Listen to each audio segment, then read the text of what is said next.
Ito naman, puro halaman ng inay dito sa harapan namin. Ayan, mga halaman niya.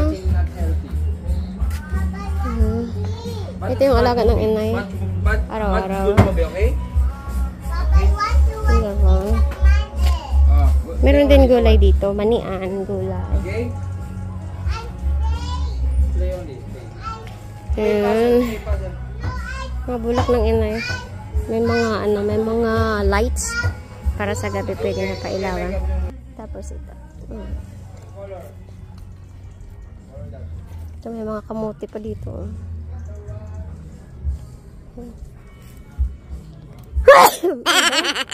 Ito sa kuya ko. Ito na property sa kuya ko dito. Ayan, sa kabila na yan. Pero alaga ng bayaw ko kasi wala sila dito. Tinaniman ng bayaw ko ng mga mani. Alugbati. Ay, daming sili. Ay, mga mani, oh. Daming mani. Hanggang doon sa likuran. Ito. Ano yan? Mga alugbati. Ay. Ayan pa yung mani sa labas. Tsaka malunggay. Din alugbati ulit. Okra doon sa kabila. Ang saya dito eh. Ito kamatis.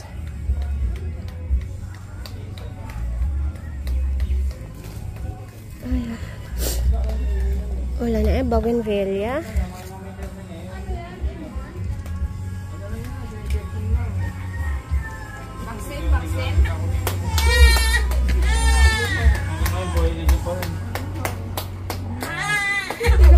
Lang kayo.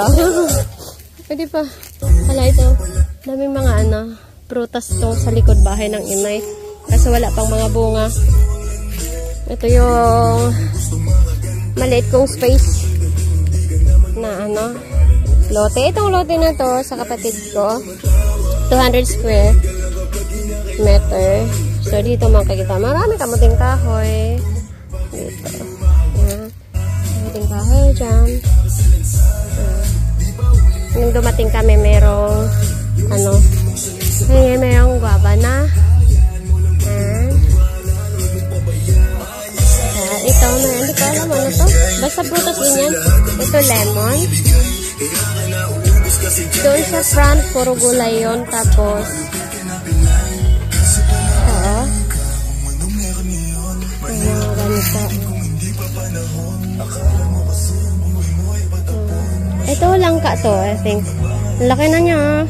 1 year pa lang akong, last year akong umuwi. Paliit pa to. Ito may mga klavo. Kabango to eh. Klavo. Nilalagay namin to sa laing.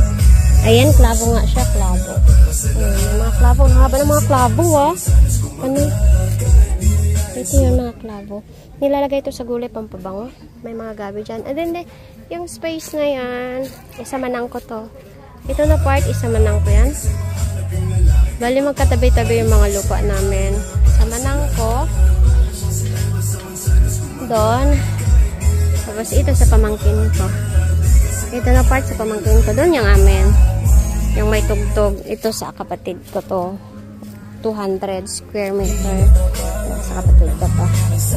So maraming kamuting kahoy. And marami tayong papaya here. Ang lang. Ang baba ng papaya. Sana hinog na to before. Ay, wala na. Hindi na pala. Ayan. Nakuha na yung isa. Hinog na kasi siya. Laki? Diba? Laki ng papaya. Maliit lang papaya ko eh. Ito, ang liit niya, no? Kasing tangkad ko lang. Ito naman is lemon. Meron kami lemon. Ito, lemon. So, malaki yung mga kanyang mga tinik. Lemon ka. Diyan. So, isang buong pamilya kami dito. Ayan, may papaya din dito. Ayan. Nagkalat yung klavo. Ang daming klavo. Ayan, merong kamote dyan. Sa mano ko yan. Yung mga okra. Daming kamating kahoy eh. Ayan yung mga mga talbas ng kamote.